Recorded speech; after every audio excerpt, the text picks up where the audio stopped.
দুবাইয়ের এই কঠিন নীতির মধ্যেও আমাদের রক্তওয়ালা ভাইয়েরা, বাংলাদেশি ভাইয়েরা সরকারের আইন মেনেও প্রতিবাদ করতে জানে, আর এমন একটা প্রতিবাদ মিছিলের আয়োজন করবে।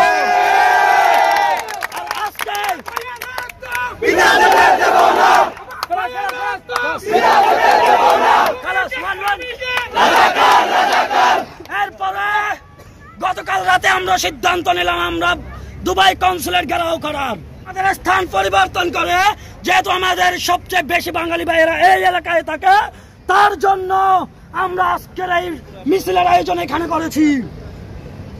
আমরা বলতে চাই, আমরা সারা বিশ্বের কোটি কোটি রেমিটেন্স যোদ্ধারা বলে দিতে চাই, যদি আর একটা গুলি চলে আমরা 1 টাকাও রেমিটেন্স বাংলাদেশে পাঠাবো না।